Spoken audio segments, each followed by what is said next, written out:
لله نحمده ونستعينه ونستغفره ونعوذ بالله من شرور أنفسنا ومن سيئات أعمالنا من يهده الله فلا مضل له ومن يضلل فلا هادي له وأشهد أن لا إله إلا الله وحده لا شريك له وأشهد أن محمدا عبده ورسوله. السلام عليكم ورحمة الله وبركاته. Eng ele birinci Allah subhanahu wa ta'alaga çeksiz maqtovlar, şükürler bolsun. Jana Peygamberimiz Muhammed Mustafa sallallahu aleyhi ve sellem'ga Allah'tan jana salamı, salavatı bolsun. Assalamu aleykum ve rahmetullahi ve barakatuh. Hurmatly Müslüman bir tuğanlar, Allah'a çeksiz şükürler bolsun. Buna tuz efirimizi da başlap aldık. İnşallah bu tuz efirimizi 2 saatga jakın vaqtda sizler menen birge bolobuz. Algaç 1 saat içinde suroo жооп kılmakçыбыз. Suroo жооп учурунда sizlerge ушул жин оорусу, сыйкыр, көзүгү жана башка ушул сыяктуу руханий оорулар жөнүндө сурасаңыздар болот. Дагы эскерте кетсек, биз бул эфирди атайын ачканбыз. Бизден алыстагы, бизге келе албай аткан, мүмкүнчүлүгү болбогон же болсом чет жактагы биздин мусулман бир туугандарыбызга атайын шарттуу болбой аткандары үчүн рукуя окуп жардам бергенди ниет кылганбыз. Иншаллах ушул туз эфирден пайдаланып, жумада ар ишемби күнү, жуманын ишемби күнү кечки саат 10:00 болчу ушул туз эфирден угуп, анан эгерде сиздерде ошол көзүгү же жин, сыйкыр деген оорулар байкалган болсо, бул оорулардан кантип кутулууну жана кайсы вазыйфаларды кандай аткарууну, күндөлүк тапшырмаларды баарын биз сиздерге берип барабыз. Кимде ким ушундай оорулуу киши болсо, албетте биздин WhatsApp номерлерибизге кайрылсын. Биз иншаллах колубуздан келишинче жардам бергенге даярбыз. Салам бергендерге ва алейкум ассалам ва рахматуллахи ва баракатух.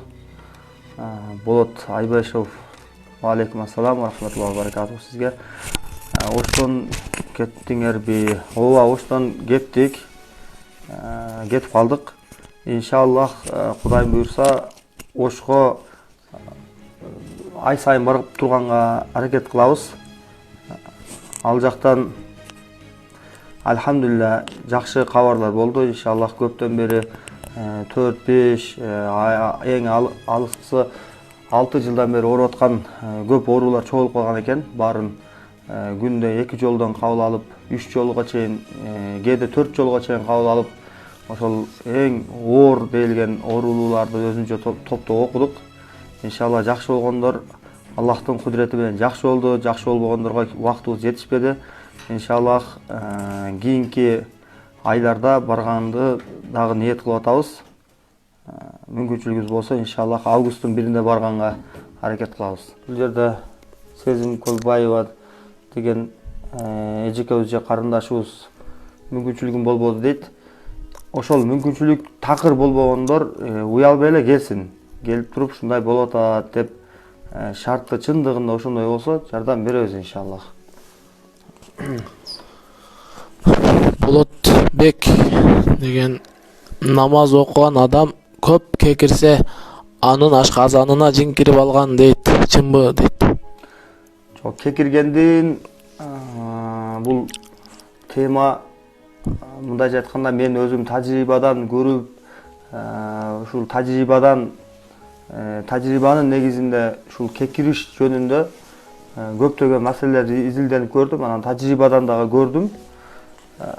Көбүнчөсү кекиргендер көз ачыкка барып койгон болсо же мойнуна бакшылыкты алып алган болсо же ошолорго кандайдыр алакадар болсо кекирип баштайт. Анан экинчи маселе, кекиргенде ден соолук жактан, медициналык жактан дагы ашказан же өттө же ушул сыяктуу ички организмде кандайдыр бир проблема болгон болсо дагы адам кекирет. Болгондо дагы ошол рукуя учурунда кекиргендердин көпчүлүгү ошол көз ачыкка барып койгондугу үчүн ошол белгилер калган болот. Анан ошол кекирген кишилерде сыйкыр болобу болбойбу деген суроого албетте сыйкырдын бир белгилери. Сезим Кулбаева деген дагы жазыптыр. Эми барам десем кетип калыпсыз дейт. Гулипа деген Иншалла Аллах насип кылса кийинки баргандарда аракет кылабыз. жин кирген адамдан хижама алдырса болобу дейт. Хижама алдырса болот. Хижаманы көптөгөн ооруларга шифа. Хижама жөнүндө мындай кыскача айтып өтөйүн. Пайгамбар саллаллаху алейхи вассаламдан келген кутубу ситтада, ошол Имам Ахмад, Ибн Маджа, Ал-Бухари, Ал-Муслим деген сыяктуу чоң 6 китеп бар. Ошол кишилердин 6 китебинде, хадис китептеринде 200дөн ашык, Аллаху алам, ошол хижама жөнүндө хадистер айтылган Пайгамбар саллаллаху алейхи вассаламдан. Хижама бул Пайгамбар алейхиссаламдан сүннөт. Хижаманын көптөн көп мындай оң жактары бар. Канча деген шифа, кандай бир оорунун бир оңой айыгып кетишине мүмкүнчүлүктөр бар. Хижамада Пайгамбар саллаллаху алейхи вассаламдан ошол хадистердин ичинен эң атактууларын айта кетсек, Имам Ал-Бухариден риваят кылган хадисте Пайгамбар саллаллаху алейхи вассалам мындай дейт: "Ахбарани Джибрил аннал хаджм анфa'u ma tadawaytum bih." Джибрил алейхиссаламдын өзү мага кабар берди. Адамдар оорусуна айыга турган эң жакшы методдордон бири, эң жакшы методдордун эң жакшысы ал-хижама деп хижаманы Пайгамбар саллаллаху алейхи вассалам Джибрил алейхиссалам аркылуу мактады. Мага Джибрилдин өзү кабар берип атат. Эң жакшы ооруга айыга турган методдордун эң жакшысы хижама деди. Пайгамбар алейхиссалам билесиздер, ами киши болгон. Оми дегени жазышты да, окушту да билбеген, эч ким ага жазышты, окушту үйрөтпөгөн, жаштык кезинен анын бир табигатын тазартып, ата теги дагы таза болгон, эч качан зына деген нерсе аралашпаган, ширк деген нерсе ата тегинде дагы ширк заманында жашаган болушуна карабастан, ушундай бир таза фитратта, таза табигатта ата тегинен бери келип, анан Абдуллах деген кишиден Пайгамбар саллаллаху алейхи вассалам Амин энебизден төрөлөт. Амин энебизден төрөлгөндө Пайгамбар жашына жеткенге чейин, 40 жашка чейин Пайгамбар алейхиссалам көптөгөн башка адамдарда табылбаган сыпаттар менен адамдардын арасында өзгөчөлөнүп, бардыгы Пайгамбар алейхиссаламды ошол сыпаттары үчүн жакшы көрчү. Аманат көй болгон, эч бир кишинин аманатына кыянат кылбаган. Керек болсо өзүнүн аманатын атасына ишенбестен Пайгамбар алейхиссаламга ишенген, Пайгамбар алейхиссаламга аманатын тапшырган кишилер да болгон. Расулуллах саллаллаху алейхи вассалам Али разияллаху анху менен калган түндө мушриктер бардыгы Пайгамбарды өлтүрүш үчүн бир кандайдыр бир план түзүп, ошол пландын негизинде түндө Пайгамбар алейхиссаламга кириш керек эле. Пайгамбар алейхиссаламга ар бир коомдун, ар бир ошол кездеги уруулардын 2ден 1ден адам келип Пайгамбар алейхиссаламга денесине бардыгы бир күч менен, бир кол менен найза сайыш керек эле. Ошондо бардык уруулар өлтүргөндүктөн эч кандай чырт чатак чыкпайт деген бир планды түзүшкөн эле Меккенин мушриктери. Ошондо Пайгамбар алейхиссалам ошондой бир жанына бир коркунч бир келип турган бир болсо деле Пайгамбар алейхиссалам ошол Меккенин элинен аманат алган, аманатын убактылуу коюп койгон ошол аманаттарын Пайгамбар алейхиссалам ошол күндөрү Пайгамбар алейхиссалам ээлерине тапшырып, анан Абу Бакр разияллаху анху менен хижрат кылган. Расулуллах саллаллаху алейхи вассалам темага кайтсак, темада Расулуллах саллаллаху алейхи вассалам эч качан жазышты, окушту билбеген киши болгон. Адамдар Пайгамбар бул адабиятчы болгон, Куранды өзү жазып алган, адамдарды алдаш үчүн, адамдарды өзүнүн артынан ээрчитиш үчүн деген бир айып коюлуп калбаштык үчүн Аллах субханаху ва таала Пайгамбар алейхиссаламды жазышты ham окушту дагы билбеген, үйрөнбөгөн абалда ушундай бир 40 жашка жеткирди дагы, анан Пайгамбар алейхиссаламга вахийди түшүрдү. Вахий түшүргөндө пайгамбар алейхисалам вахиди, Куран аяттарын окуп бергенде, ошол кезде арабтардын жашоосунда, мушриктердин, Меккенин жашоосунда аябай адабият илими өтө өрчүп, ушундай бир туу чокусуна жеткен бир кез эле. Жада калса, адамдар өздөрү бири-бири менен сүйлөшкөндө дагы шер менен, ушундай ыр менен, акынчылык менен сүйлөшүп калган. Расулуллах саллаллаху алейхи вассалам аяттардын бирөөнү илип койгондо, ошол убакта эң күчтүү, эң бир таасирлүү, мындай басымдуу ыр саптарын Меккедеги Кабага илип койчу мушриктердин адаты бар эле. Пайгамбар алейхиссалам сахабалардан бири Расулуллах саллаллаху алейхи вассалам ошол бир Курандын бир Ихлас сүрөсү, ошого окшогон аяттар илип койгондо, ошол убактагы адабиятчылардын арасында, акындардын эң атактуулардын арасында, жада калса элдердин арасында ушундай талкуулар пайда болду. Алардын адабиятчылардын, акындардын, шайырлардын эң чоңдору не деген? Хада каулун лейса лил башар. Бул адамзаттын сөзү эмес. Бул такыр адамзаттын сөзү эмес. Адамзат кандай тилде сүйлөсүн, кандай тилди өзү канчалык деңгээлде өздөштүрбөсүн, алардын сөздөрү бири-бирине окшоп кете берет экен. Бирок пайгамбар саллаллаху алейхи вассалам илип койгон бул Курандын аяты чындыгында бул Кудайдын сөзү экендигине ынанып, ошол кездеги эң машгур атактуу шайырлардан иман кетиргендер да болгон. Демек ушундай пайгамбар саллаллаху алейхи вассалам жазышты да, окушту да билбеген. Ошондой эле Расулуллах саллаллаху алейхи вассалам пайгамбар болгондон кийин медицина жаатында дагы чоң бир бизге маалыматтарды таштап кеткен. Ошолордун арасында ошолордун бири хижама кабары. Акбарани Жибрил аннал хажм анфау ма тадавайтум бих. Мага Жибрил периштенин өзү кабар берди, өзү билдирди. Адамдар ооруларына айыга турган эң жакшы методдордун эң жакшысы хижама деди. Расулуллах саллаллаху алейхи вассалам Мерачка чыккан кабары жөнүндө бардыгыңыздар билсеңиздер керек. Мерачка пайгамбар алейхиссалам бир түндө чыгып келген, Мерачтан келгенден кийин тагыраак айтканда Аллахтын астына Сидратул Мунтахага, асманга, 7-чи асманга чыгып, пайгамбар саллаллаху алейхи вассалам бир канча хадистерди, бир канча бизге мусулмандарга, сахабаларга кийинки кыямат күнүнө чейин үммөткө керектүү болгон чоң маселелерди алып келген. Ошолордон бири намаздын парз болуштугу дагы дал ошол күндө болгон. Расулуллах саллаллаху алейхи вассалам Мерачтан түшкөндө бир канча бая айтып өткөнүбүздөй маалыматтарды, бир канча хадистерди айтып берет.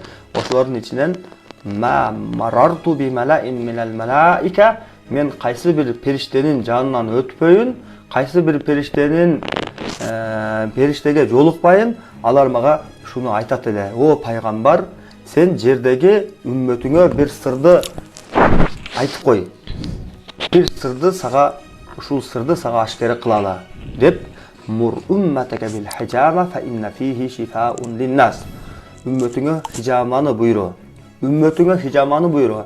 Хижамада адамзаты үчүн линнас, шифа бар деп пайгамбар саллаллаху алейхи вассалам Мерачтан келгенде хижама жөнүндө ушул хадисти айтып берген. Расулуллах саллаллаху алейхи вассаламдан келген көптөгөн хижама жөнүндө хадистер бар. Булардын эң атактууларын биз сиздерге айтып өттүк. Эми бул шариятыбыз жагынан, Аллах жана Расулуллах, Аллахтын элчиси тарабынан бизге келген хижама жөнүндө маалыматтар эле. Эми биз ушул жерде дагы бир назарыбызды бир чукурраак бир ойлой турган бир маселе бар. Назарыбызды карата турган бир маселе бар. Кандай десе, бизди Кудай Таала жараткан. Бизди жана биздин тегерегибиздеги, биз жашап аткан ааламдагы бардык нерселерди Аллах субханаху ва таала жараткан. Аллах Таала асман жана жерди, анын ортосундагы бардык нерселерди Аллах субханаху ва таала баарыбызга маалым адам заты үчүн, адамдын жыргалчылыгы үчүн Аллах субханаху ва таала бул ааламдагы мүмкүнчүлүктөрдү жаратып койду. Эми ушул адам затты Аллах субханаху ва таала башка жаратылган нерселерден артыкча кылып, өзгөчө кылып, ага башкаларга берилбеген акыл деген неаматты берип, жана анын организмин дагы, жаратылыш табигатын дагы башкалардан сезимдерин дагы түркүм кылып Аллах субханала ва таала ушундай можиза кылып туруп инсанды жаратып койгон экен. Ошол инсанды биз назарыбызды карата турган жер ошол инсандын организмин, анын инстинкттерин, инсандын бүтүндөй дене ичиндеги бардык мүчөлөрүн Аллах субханала ва тааладан көрө башка эч бир зат Аллахтан көрө билүүчүрөөк эмес. Аллах таала албетте башка, мисалы үчүн бир адамдын организми жөнүндө, адамдын инстинкти жөнүндө, адам жөнүндө өмүрүн арнаган болсо, өмүрүн акырына чейин адам жөнүндө изилденип, адам жөнүндө илим топтогон болсо, бирок ал Аллахтан көрө билүүчүрөөк эмес. Биз ушинтип билебиз, момун болгондон соң, анткени Аллах субханала ва таала адамды жаратты, адамдын организмдерин да жаратты, адамдын инстинкттерин, табигаттарын, сезимдерин бардыгын Кудай таала өзү жараткан, өзү башкалардан табигый билүүчүрөөк зат, өзү билүүчүрөөк зат. Демек, Аллах субханала ва таала пайгамбарыбыз саллаллаху алейхи ва саллам окушта жазышты да билбеген, жалаң гана ин хуа илля вахиюха, вахийдан гана сүйлөгөн пайгамбар саллаллаху алейхи ва саллам жана пайгамбар алейхиссаламга бул кабарларды берген анын Раббысы Аллах субханала ва таала адамзатка ушул хижама деген бир неаматты түшүргөн экен. Албетте бул хижамада адамзат үчүн чоң шифа бар. Алымдардын бири айтат, хижама жөнүндө хижама хия миннатун миналлахи алал арз деп мактаган. Хижама деген бул Аллах тааланын жерге түшүргөн эң жакшы бир белектеринен деп айткан. Демек, хижаманын биз дин тарабынан, биздин иман, этикадыбыз тарабынан карай турган бир тарабы ушул. Эми хижама жөнүндө медициналык жактан, акылдын тарабынан карай турган болсок, адамдын организми, ушул адамдын денесиндеги кан тамырлар, алардын узундугу көзгө көрүнгөнү жана көз менен көрүш кыйын болгон микроскоп аркылуу көрүүгө мүмкүн болгон майда кан тамырларын, аларды узунун эсептеп, адамдын денесиндеги кан тамырлардын узунун эсептесек, дүйнөнү 3 жолу айланып, кайра да андан да ашып калат экен. Бул деген 140 миң, 130 миң километрди дегени. Аллах субханала ва таала биздин ушул денебиздеги 5 литрдин сегерегиндеги кан тынымсыз айланып турат. 1 минутасына 67 литр кан айландырган болсо, эми ойлоп көрүңүз, 1 минутасында, 1 саатта канча айландырат? 1 күндө канча айландырат? 1 күндө деген 100 деген тонналап кандарды, 5 литр тегерегиндеги канды 100 деген тоннага көбөйтүп айландырып берген. Ошол кан тамырлардын вазипасы эмне десе, ошол кан тамырлар канды айландырыштын натыйжасында ошол кандагы 36-06 градус температураны Кудай таала адамга табигый кылып жаратып койду да. Ошол температура энергия кандын жылытуусу менен, кандын ысыктыгы менен адамдын денесин жылып турат экен.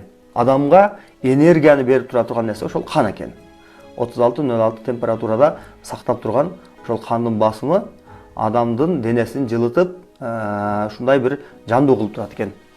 Эми кээбирки адамдар бизге кайрылат да, бутум какшап атат, колум үшүп атат, такыр жылыбай койду, ушундай бутум ушул тиземден ылдый үшүйт, көп өзүмө карабай жүрүп калганмын жаш кезимде, же болбосо суук жерлерде иштеп калганмын, муну кантсем болот дейт да. Буга мындай карап, акыл менен карай турган болсок, адамдын денесиндеги ошол ысыктык 36-06 температура болсо, кантип эми анын бир мүчөсү какшап жылыбай коет, кантип какшап андагы суук ошол кандын энергиясы кантип жетише албай атат десе, ошол кан тамырдагы кандын айлануусу бузулган. Тромбдор пайда болуп калган, клапандар пайда болуп калган. Бүгүнкү күндө анын себептери көп. Экология, жеп аткан нерселерибиз гумолор аралашып кетти. Биз көп тараптан ошол адамга зыяндуу нерселер аябай көп болгондуктан, ошол адамдагы кан тамыр көп, аракетибиз аз болгондуктан, айтор айта турган бир себептери толтура. Ошолордун кандайдыр бир себебинен улам кан тамырлар коюлуп кетет. Анан клапандар пайда болуп, тромбтор тосулуп калгандан кийин, кан коюлгандан кийин баягы айланыш 1 мүнөт астында 67 литр кан айландырат деп эдик беле. 5 литр адамдын ичиндеги кан тамырындагы кандар. Ошол кандын өзүнүн ылдамдыгы менен айланбай норма бузулгандан кийин кан коюлуп калат. Кан коюлганда ошол канды биз медицина тилинде арабтар аны дамул харам деп коет. Ошол картайып калган кан, мөөнөтү өтүп кеткен кан. Мөөнөт өтүп кеткенден кийин кан адамдын организмине зыяндарды алып келет экен. Мисалы үчүн адамдын денесиндеги кан 110-120 күндө ошол бышып жетилип, картайып, анан ошол кан кайра жаңы канга айланыш керек экен. Жаңы кан ордун ээлеш керек экен. Эски кандар кандай болуп жок болуп кетет десе, адамдын бешеп кылганда ошол мача жолу менен чыгып кетет экен, денедеги клеткалар менен спирена болуп чыгып кетет экен, дагы табигый чөп дары, дагы башка нерселер менен, дары-дармектер менен чыгып кетет экен. Эми ошондо дагы адамдын денесиндеги кан тамырлар коюлуп, аябай коюлуп, ошого күчү жетпей калганда хижама ушул жерде аябай жакшы пайда кылат экен. Эгер хижаманы жакшы билген адамдан хижама кылдырган болсок. Демек хижаманын бул банканы сатып алып эле каалаган жерге точкасына коюп алып хижама кылган бул туура эмес. Хижаманда өзүнүн точкалары бар. Мисалы үчүн баш оорунун бегиринде элек өзүнүн точкалары бар, давлениянын точкалары бар. Давление түшкөндө ага өзүнчө точкалары бар. Давление көтөрүлгөндө болсо ага дагы өзүнчө точкалары бар. Теридеги ооруларга, жараларга, ички организмдеги боорго, гепатиттин түрлөрү, дагы бут оору, бирсүлөз, эме инсульт болуп калган кезде, паралич болуп калган кезде ошонун баарына өзүнүн точкаларын кийинки ошол пайгамбар алейхисаламдын кийинки ушул күнгө чейин алымдар изилденип, алардын тажрыйбаларынын негизинде ошол точкаларды изилдеп чыгышкан, дайындап коюшкан. Ошол точкалардан билген адамдан хижама кылдырса аябай жакшы пайда кылат иншаллах. Анан дагы бир маселе, бүгүнкү күндө коомчулугубузда көбөйүп кетпедиби? Инсульт болуп калыптыр, паралич болуп калыптыр, инфаркт болуп калыптыр депчи. Инсульт кантип болот? Инсульт деген бул адамдын кан тамырдагы кан коюлуп кетет дагы. Ошол кан тамырда баягы баштагы кан тамырда кан коюлуп кетип, кан тамыры ичкерип же шишип баягы кан өтө албастан акыры жарылганга чейин барат. Эгер башта жарылса, ошол кан тамыр инсульт болот. Эгер жүрөктө жарылса, ал инфаркт болот. Ошо инфаркт менен инсульттун кантип болот десе, башта жарылса инсульт болот, жүрөктө кан тамыр жарылса инфаркт болот. Эми ушунун алдын алыш үчүн бизге хижама эң сонун жардам берет. Азыркы медицинадагы дарылар менен колдонсоңуз, мисалы үчүн убактылуу канды суюлтуп коюшу мүмкүн. Мисалы үчүн давлениянын дарылары убактылуу суюлтат дагы, анан убакыт өткөндөн кийин кайра дагы коюлуп кала берет. Демек, проблеманы чечиш үчүн ошол канды алмаштырыш керек. Баягы дамыл харам, мөөнөтү өтүп кеткен, картайып калган кандарды тазалаш керек. Биздин көчө тилибизде арам кан деп коет. Арам кан тазаргандан кийин анан жанагы адамдан баягы банкалар аркылуу точкалардан вакуум менен баягы лезво менен кесип туруп баягы кан соруп алгандан кийин баягы кан иштеп атат да, кан тамырда кан айланып атат. Ошол жаңы канды 2 сааттын ичинде толтуруп коет кайра эле.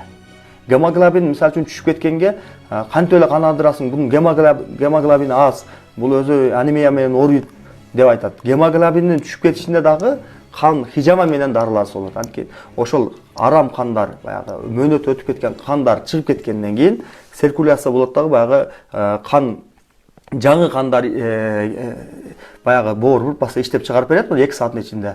Кайра жаңы кан келгенде баягы эски кан чыгып кетет дагы, баягы тромбтор, клапандар ачылып, баягы циркуляция болуп, бүгүнкү күндө 21-чи кылымдын эң чоң көйгөйү болгон иммунитеттин түшүп кетиши. Ошол иммундук системаны күчөйтүрөт дагы, иммунитет күчөйөт. Иммунитет күчөйгөндөн кийин ошол ооруга каршы согуш жарыялат. Анан оорудун кетиши мындай акыл жагынан калчап айтканда ушундай тартипте болот. Эми бул акылдын тарабы, медициналык жактан акылдын тарабынан карай турган болсок ушундай. Эми мисалы үчүн айтайлык, Европа бүгүнкү күндө батыштын медицинасы менен исламдын медицинасы.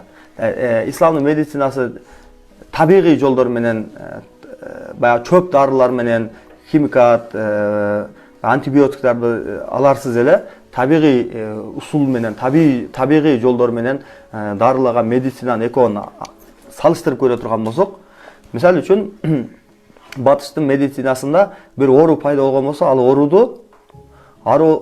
ооруду айыктырыш үчүн бир канча дарыларды алгач келемиштерге же болбосо чымын башка канаттууларга колдонуп көрөт.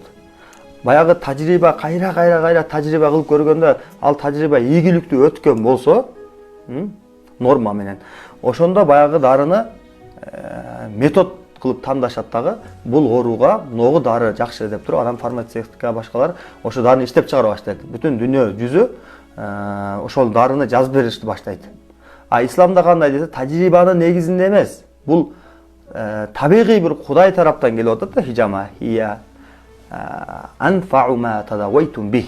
Жебреилдин өзү, периштенин өзү мага кабар берди деп пайгамбар алейхиссалам өзү айтып атат. Имам Аль-Бухари хадисинде. Адамдар ооруларына айыга турган, муалажа кыла турган эң жакшы метод анфау ма тадавайтум бих. Дарылана турган нерсенин эң жакшысы аль-хижама dedi. Мираçtan келгенде пайгамбар саллаллаху алейхи хадисти кайталап айтайлы. Ма марарту би малаи минал малаика. Кайсы бир периштенин жанынан өтпөйүн, кайсы бир периштеге жолукпайын, алар мага ушинтип бир насаат айтар эле. О пайгамбар, сен жердеги бир үммөтүңө бир нерсени жеткирип кой, бир сырды жеткирип кой. Биз ошол сырды сага бүгүн ашкера кылабыз.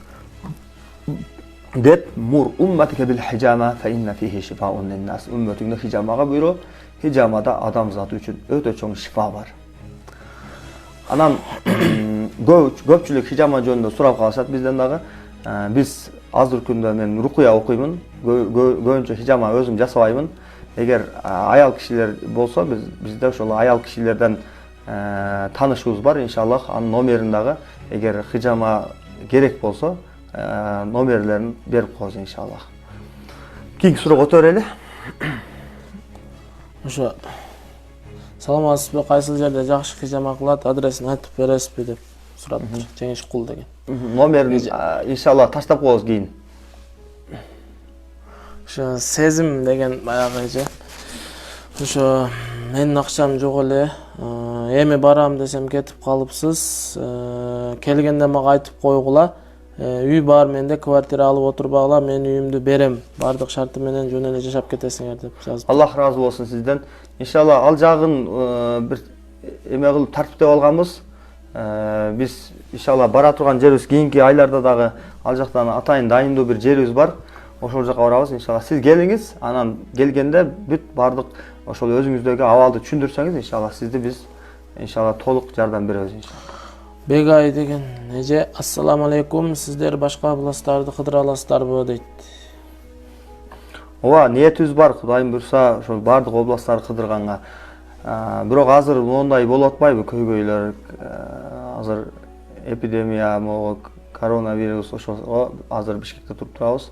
Эгер абал турукташса, жакшы болсо, иншаллах, аны баштайбыз. Айбек деген адресиңиз кайсыл жерде дамыланат жазып койдум. Горки 164 Памфилов менен кесилишет. Учурда ушул жерде кабыл атабыз. Сарбарахан деген эжебиз, кандайсыңар Сойман? Менин келинимдин иниси 9-класс 2-3 жыл катуу корккон экен. Ошондон кийин бою да өспөй, акылы толук болбой калыптыр. Ал эмнеден болушу мүмкүн?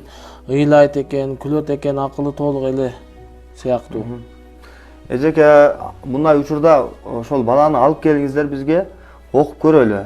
Окуганда, бир эле окуганда 90% кишилерди диагноз кое алабыз. Бир эле окуганда айта алабыз, жок мында жин жок же бар деп.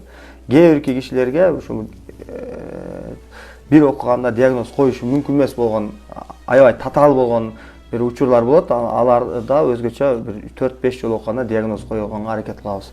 Эми мындай да, кээде бир окуганда өзү негизи 90%га чейин адамдарда билинет. Жин барбы, дуа барбы, жокпу, анын баары анык болот. Анан кээ бир учурда бизде симптомдору билинбейт. Баягы ичинде жин жашынып алган болушу мүмкүн. Жа сыйкыр өтө хафий баягындай махфи сырдуу сыйкыр болгондо бир окуганда билинбей калышы мүмкүн. Ошондо жок экен деп сен болду молдолорго кайрылбай эле кое бер. Медицина жакка баргын деп айтабыз да. Ошондо айтып алганда анан алар медицинага бир канча убакыт кайрылып, убактыларын текке кетирип, 2 жыл, 3 жыл убакыттарын өткөргөндөн кийин анан дагы бир жерге барып рукуя окутса, анан сенде сыйкыр бар, эски экен деп айтса, ошондо биз ыңгайсыз абалга түшүп калышыбыз мүмкүн да, бир адамдын көптөгөн убактын жоготушуна себепчи болгон болуп калышы мүмкүн. Ошон үчүн биз ал нерсени өтө кылдаттык менен карап туруп, кээ бир адамдарды 3 жолу кел, азыр байкалбады деп айтканга деле мажбур болобуз. Гүлү деген эже ассаламу алейкум кирне деп коюшат, ошол эмнеликтен болот? Кирне кирип калыптыр деген сөз бар кыргызда. Кээ бир региондордо ушинтип айтышат. Бул кирне дегени көз тийип калыптыр деген эле сөз. Назар тийип калыптыр деген эле сөз. Көз тийип калыптыр, назар тийип калыптыр деген экөө бир эле нерсе. Анан көз бар, көз тийүү, назар тийүү деген бар.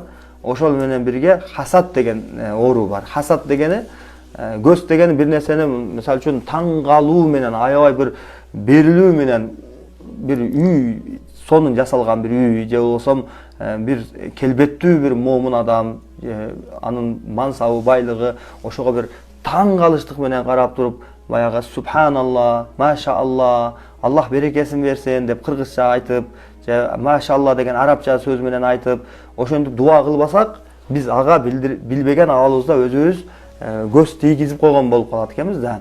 Көз тиет десе, кандайдыр бир адамдардын көзү бар, ошолор тиет эмес. Ар бир адамдын көзү тийиши мүмкүн, ар бир адамда көз бар. Ошол көз өтө таажжуб менен, таң калыштык менен, айран калыштык менен ва деп туруп ошентип айтса, көз тийип калышы мүмкүн. Аллах өзү сактасын. Ошого бир момун мусулман жакын бир тууганыңызга же өзүңүздүн бир перзентиңизге көзүңүз тийип калбашы үчүн ошол сөздөр көп кайталаган жакшы болот. Алла берекесин берсин, машаалла, субханалла, алхамдулилла деген сөздөрчү. Анан хасад деген бул башка. Хасад бул таң калыштык менен, айран калыштык менен айтпайт. Хасад дегени ошол адамдын байлыгы, ошол адамдын келбети, анын мансабы жок болуп кетсе экен деп көрө албастык менен ички сезимде баягы алдагы бир неаматтарды каалабай, андагы неаматты жок болуп, ал адам ошол банкрот болуп кетишин каалап, ошондой ниетте бир эме кылса, хасад деген оору баягы адамга хасад деген оору менен ооруп калышы мүмкүн. Хасад менен ооруптур деген сөз ушул. Баягы аятта келет го. Ва мин шарри хасидин иза хасад. Аллах Тааладан жардам сурайбыз. Ошол хасад кылуучунун хасатынан, көрө албастык кылуучунун көрө албастыгынан, Аллахтан, Аллахтын улуулугунан жардам сурайбыз деген аят, атайын Куранда аятта түшкөн бул жөнүндө. Индирия деген ассаламу алейкум. Мен ооруп турган кишинин же кирине кирген кишинин жанында болуп калсам, көпкө чейин эстейм, көзүмөн жаш чыгат. Себеби эмнеде? Sizde özünüzde girne var, özünüzde göz, nazar var. Oşonduktan göz, nazar menen organ kişi, göz, nazar menen ekinci organ kişinin aldına varganda, canı massaj kılganda özde esnep, özde kıynalıp, üşkürüp başlaydı. Ce dua bolsa şuntip başlaydı. Dua ce göz boluşu mümkün sizde. Umut degen assalamu aleykum. Akırkı күндөрү namaz okup atkanda eki dağılım uyu çımıray beret. Al emneden bu tuktap kalganday bolup çımırayt. Namaz okup atkanda eki dağılım uyuyt çımırayt deyt. Okutup koyuңуз. Анткени ошол сыйкыр менен ооргандар көбүрөөк намазга турган кезде ошол моюндар талып, далдары талып, тырышып, окуп аткан намазында адашып, Фатиханы окудумбу, зам сүрөнү окудумбу, сүрөнү окубадымбы деп кайра сүрөнү кайра окуп, Фатиханы мисалы үчүн Алхамдулиллахи Rabbil Alamin, Ar-Rahmanir Rahim, тили келбей Ar-Rahmanir Rahim, Ar-Rahmanir Rahim кайра кайталап, кийинки аят който албай калат. Ошол дагы көстүн анан сыйкырдын белгилери. Ар-Рахманир Рахим, Малики Яумиддин, Ияка нa'буду ва ияка настаин, Ихдинас сиратал мустaqим, сиратал лазина ан'амта алейхим, гайрил магдуби алейхим валаддалин. Кайра кайталап, анан кийинки сүрөнү окуганда окудумбу, окубадымбы деп рүкүүгө кеткенде, кайра рүкүүдөн көтөрүлгөндө биринчи ракат окудумбу же экинчи ракатты окуп атамбы деп ракаттардан да адашып баштайт. Ошол дуанын белгилери болот. Жумагүл Султанова деген саламатсыздарбы? Мен рукуя окусам, буттарым ооруйт, тамандарым, тырмактарым катуу ооруйт. Чыдабай ыйлагым келет, эмне себептен жооп берип койгулачы. Да кайталап көргүн да. Саламатсыздарбы? Мен рукуя окусам, буттарым ооруйт, тамандарым, тырмактарым катуу ооруйт. Чыдабай ыйлагым келет, эмне себептен? Намаз окусабы? Рукуя окусам дейт. Рукуя окугандабы? Сыйкыр бар эжеке. Сыйкыр бар. Сыйкыр болгондо ошентип ооруп, ошентип дене муздап кетет, же дене ысып кетет, тырышат, кусу келет. Денелер багындай ысыктан бир суукка чыкканда терилер эме болуп кетет го, эмне деп коет? Чыйрыгып кетет. Ошондой абалдарга түшөт. Муну ачып бергин да меникин. Гүлназ, саламатсыңарбы? Намазга турганда эстеп баштайм, бул эмнеси? Көздөн болушу мүмкүн. Эстеген нерсе көз тийгенде көбүнчө эснейт. Көздөн жаш келип эсней берет кайта. Мухаммад Аружан, ассаламу алейкум рахматуллахи ва баракатух ва магфирату ва жаннатух деп салам бериптир. Ва алейкум ассалам ва рахматуллахи ва баракатух. Сизге да Аллах субхана ва таала жаннаттарды насип кылсын иншаллах. Нургул деген ассаламу алейкум, каны аз адам хижама кылса болобу? Кан аз адам хижама кылдырса болот, гемоглобинди көтөрүш үчүн. Бул кандай болот десе, бая түшүндүрүп бердим.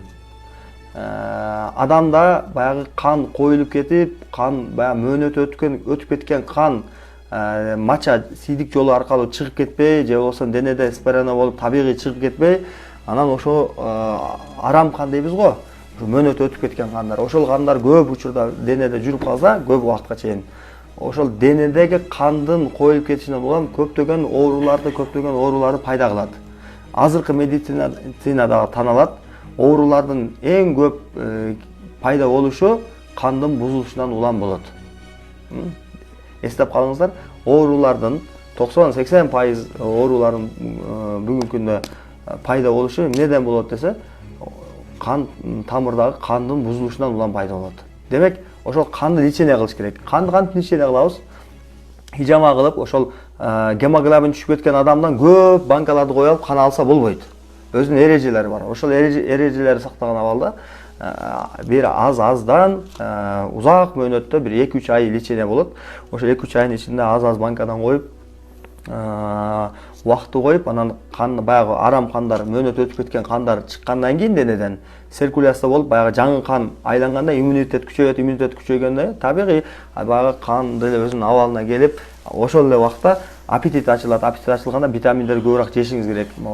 Мөмө чөмөлөрдү, башкаларды ошол жактарына да караш керек. Хижама кылып атканда питанияга карабай коюп, хижамага гана сүйөнүп калган ал деле туура эмес. Баарын өзүнүн ордуна алып кетиш керек. Анан канды дагы текшертирип коюңуз, эмелерге барып, адистерге барып, ошол кандын түшүп кетиштигин себеби эмнеде болуп атат? Кайсы витамин жетишпей атат, кайсы көйгөй болуп атат? Ошонун баарын эме кылыш керек, назначение кылыш керек. Амина Жумакеева, ассаламу алейкум ва рахматуллахи ва баракатух. Алейкум ассалам ва баракатух.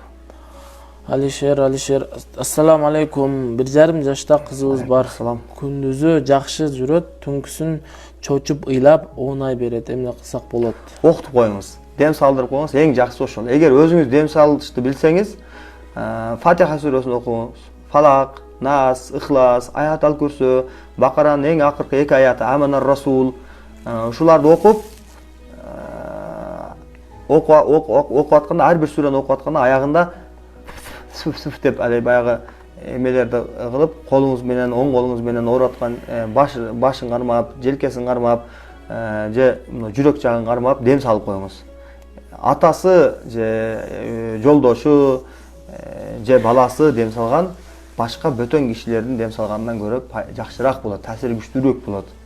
Эгерде дем салышты билген киши болсо.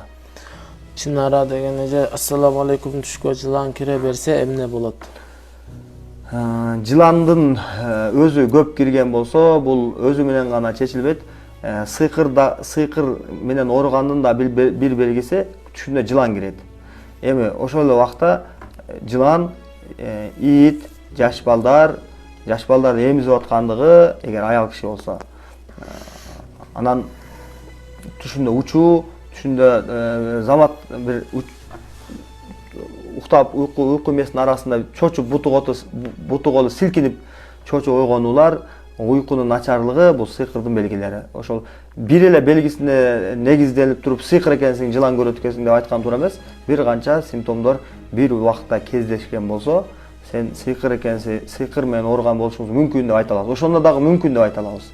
А окуганда болсо, окуп дем салганда болсо анык диагноз койсо болот иншаллах. Рыскул деген эже саламатсызбы? Сизге көрүнсөкпү дегенбиз. Эртең барсак болобу, саат канчага дейт. Болот иншаллах. Биз 10-дон 8ге чейин кабыл алабыз. Бул Анан дагы айтып өтөйлү, могу маскаларды, ошолорду бизге келчү кишилер маска тагынып алсаңыздар, ошол антисептик эмелерди алып койдук, баарын ошол эмелерди сактаган абалда кылганыбыз жакшы болот экен. Гулия деген эже саламатсызбы? Сиз менен кандай байланышып сүйлөшсөк болот дейт. Номер калтырып коюңуздар. Самара деген саламатсызбы? Мен да силерди көрүп отуруп эсинеп кыйналып отурам. Аллах шифасын берсин. Калдарбек, ассаламу алейкум. Москвага чакырсак келесиздерби? Бул жакта ночной клубдарга барып илештирип алгандар көп дейт. Аллах шифасын берсин. Номер жазбай.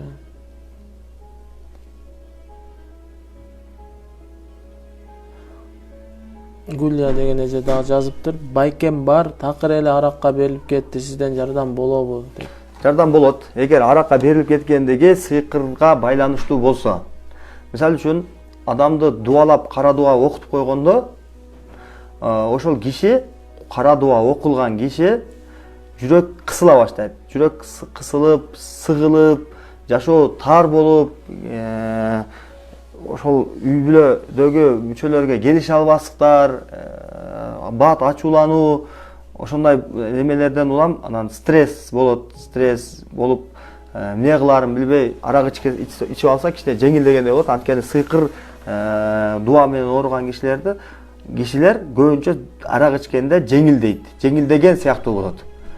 Анткени ошол дуа жин менен жасалат да, бул кишини бул арам нерсе менен жасалгандыктан дуанын үстүндө турган жиндер, алар ушул фасык, залым, адамга ачык зулум кыла турган, ачык адамга душман боло турган зулумкор болгондугу үчүн ошол киши кайсы жака терс жака кетсе, алар ошо терс жака разы боло берет. Мисалы үчүн ичкиликке берилип кетсе, же бузукулукка кирип кетсе, зынага кирип кетсе, анда ошол бир аз жеңилдегендей болуп, ошол жолдо ага жеңил кылгандай кылып, мүмкүнчүлүк жаратып бергендей кылып турат да. Ошого сыйкыр менен, кара дуа менен окулуп калып, аракка кирип кеткен кишилерди, араккечтикке кайра эле ошо сыйкырды тазаласа, араккечтиктен кайра чыгарганга жеңил болот. Эми экинчи тарабы бар. Экинчи тарабына биз жардам бере албайбыз. Алар кимдер десе, өзүнүн жеңилтектиги менен арак ичип жүрүп эле баягы организм кайра талап кылып, ошого көнүп калып, алкаш болуп кетип, ошо менен араккеч болуп кеткендерди, алар бул нерседен чыгыш үчүн эркин күчөтүш керек. Эркти күчөтүш үчүн адамда катуу бир чечим керек. Чечкиндүү бир чечим керек. Кандай десек болот? Кескин бир каалоо керек.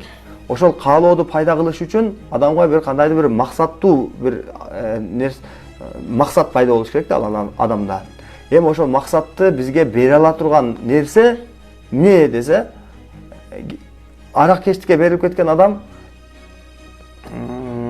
үй бүлөң карачы, бала чыккан карабайсың, көчөдө баардыгы сага зар болуп, атанын тарбиясын көрбөй, ошол араккечтикке сен берип кеткендиң үчүн аяң болсо көчөдө жүрөт деген нерселер таасир этпей калат да.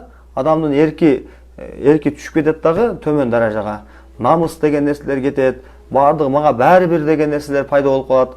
Эми ошондой бир төмөн абалдан чыгарыш үчүн бизге эң жакшы жардам бере турган нерсе ислам экен да. Ислам, иман. Демек ал адамга ошо чөйрөсүн өзгөртүш керек. Чөйрөсүн бир аз наркологияга жатып дарыланып чыкса да жакшы болот. Дарыланып чыккандан кийин чөйрөсүн өзгөрткөнгө аракет кылыш керек. Сөзсүз кайра дагы ошол абалына түшүп калбаслык үчүн. Кайра аракечтигине кайтып кетпеслик үчүн. Чөйрө мечитке барсын, даватчылар менен жолуксун, алар менен отурсун, сүйлөшсүн, ыймандашсын, Алланы танысын. Алланы таныса, акырет таныса, бул дүйнөдө эмне келгенин билсе, адам ошол нерсени таштаганга оңой эле болуп калат. Жашоодо жашаштан бир максат анда пайда болот. Ошол максатты пайда кылыш керек. Гүлипа деген эже жазыптыр. Кара дубаны кантип окуйт дейт. Кара дубаны көз ачыктар окуйт. Бакшы, сыйкырчылар окуйт. Алар кантип окуйт десе, алар мойнуна алат биринчи. Мойнуна алат. Мойнуна алганда кантип алат десе, мойнуна алганда өзүнө окшош бир бакшы. Сен эми ооруп атсың, же болбосо бирөөлөр ооруп атканда оорусунан айыгыш үчүн мойнуна алат. Кээ биркилер атайын көз ачыктыкты үйрөнүш үчүн сыйкырчы болом деп ушул нерсеге киришет, мойнуна алат. Эми көбүнчө биздин жерде мусулман калк болгондугу үчүн көбү билбеген абалда оорунун айынан көз ачыктарга барып, сен мойнуңа алсаң жакшы болуп кетесиң деп бир убактарда, мисалы үчүн Союз кезинде айылга бир көз ачык келсе, ошол күчтүү көз ачык экен деп элдин арасында шундай сөз жүрүп, анан ошол айылда баардыгын бир жекеден мойнуна алдырып кеткен учурлар болгон. Эми ошентип ооруп калганда көз ачыкка барып, көз ачыкта мойнуңа алгандан кийин, мойнуна алган көз ачык баягы сен адам көрүшүң керек дейт. Анан адам көрүп баштайт. Адам көрүш үчүн момолорду эмелерди кыласың деп, жөнөкөй бир сыйкырдын эң элементарный баягы жөнөкөй бир тараптарын көргөзүп берет. Ошону окуп жүрүп, анан өзү дальше кызыгып барса, китептерин окуп, сыйкыр китептери бар да. Ошо китептерин окуп, китептеринде мисалы үчүн мүрзөлөргө барып жатасың, караңгы 40 күн комнатаңдын терезелерин баарын караңгы кылып алып, эч ким кирбеш керек. Ошол жерде 40 күн тамагыңды ошо бирөө киргизип берсе болду. Эч көчөгө чыкпайсың. Ошонун ичинде муну дуаны окуйсуң, кам менен жуунушуң керек, жүнүп абалында намаз окушуң керек. Ушундай ширк нерселерди, арам нерселерди кылганга мажбурлайт. Ошондо ага баягы сыйкырдын илимин окуп алып, баягы жиндер ага моюнсунат. Жиндер моюнсунгандан кийин ал жиндерди булар иштетиш керек. Бирөөлөр заказ менен келсе, ошол жиндер менен булар келишим түзөт, көз ачыктар. Кара дуа жасаш үчүн жиндер менен сөзсүз көз ачык келишим түзүш керек. Келишим түзбөсө, жиндердин жардамысыз алар кара дуа жаса албайт. Анан кара дуаны жасап атканда булар менен келишкенде жиндер андан буга көз ачыкка талап коет. Көз ачык болсо, баягы клиентинин талабын буларга ортого коет. Ортодо баягы бир адамдын турмушун бузуп бересиң, бир адамды өлтүрөсүң, бир адамды банкрот кылышың керек деген нерселерди, талаптарды элден келет го. Баягы ушундай арамкор бир Кудайдан коркпогон адам келип ушундай бир заказды айтса, ал көз ачык ошонун жиндер менен келишим түзөт. Ал жиндер көз ачыкка талап коет. Сен бул ишиңди биз аткарып беребиз, бирок сен бизге мондай талаптар кылып беришиң керек, жасап беришиң керек деп арам нерселерди айтат да. Баягы канга жуунушуң керек, намазды арам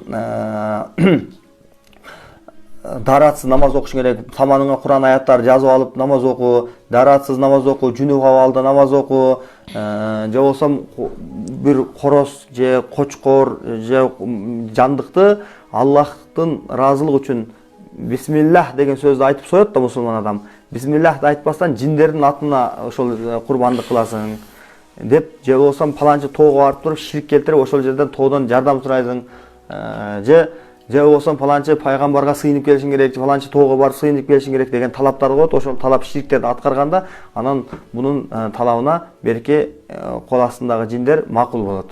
Ошентип болуп анан кара дуа жасалат. Ошентип кара дуа Аллахтын каалоосу менен баягы жасалган кишиге таасир бериши мүмкүн, бербеши да мүмкүн. Эгер Аллах кааласа, ал адамга сыноо катары таасир бериши да мүмкүн.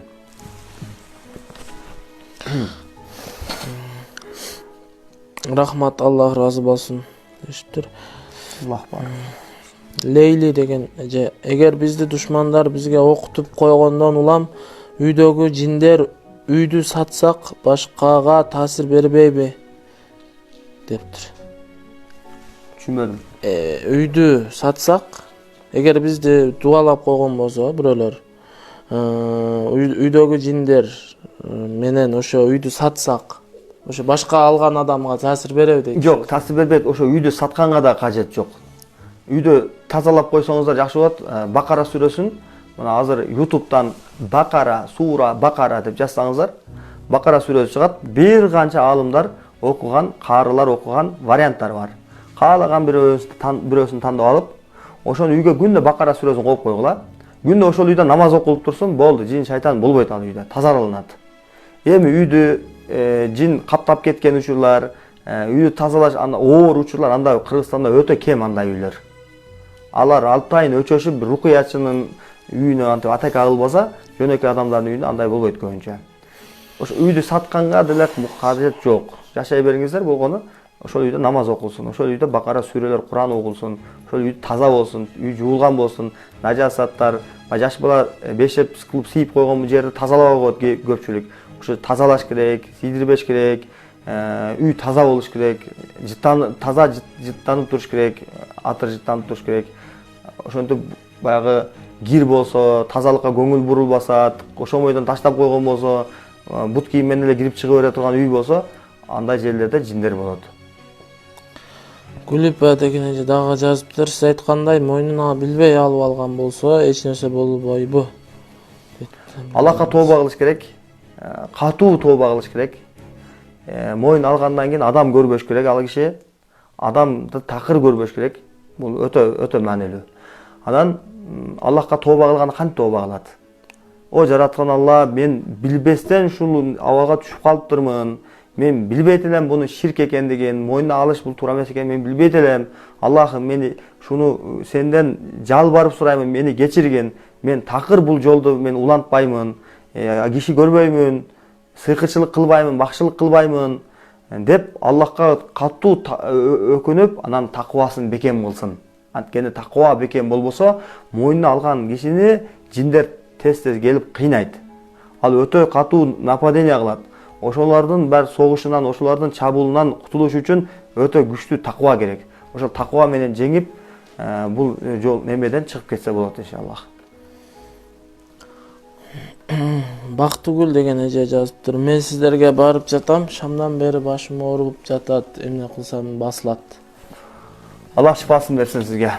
Башыңызды баш катуу ооруп аткан болсо, оң колду башка ооруп аткан жагына, оң жагы ооруп аткан болсо, оң жакка, сол жагы ооруп аткан болсо, сол жакка, жат жагына, ошо ооруп аткан жерине оң колуңузду коюп алып,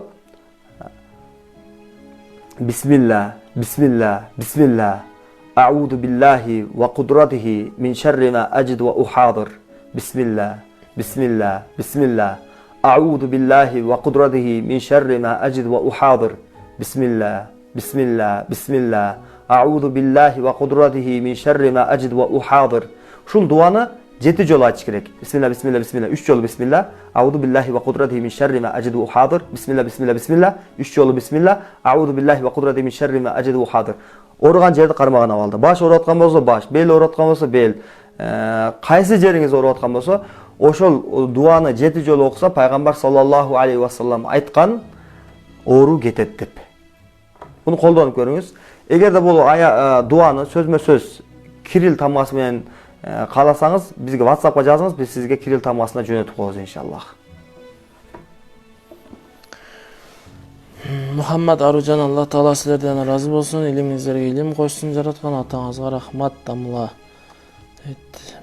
Алла разы болсун. Аллах сизге дагы жакшылыктарды насип кылсын. Амин. Санат деген эже, саламатсыңарбы? Мен намаз окуйм.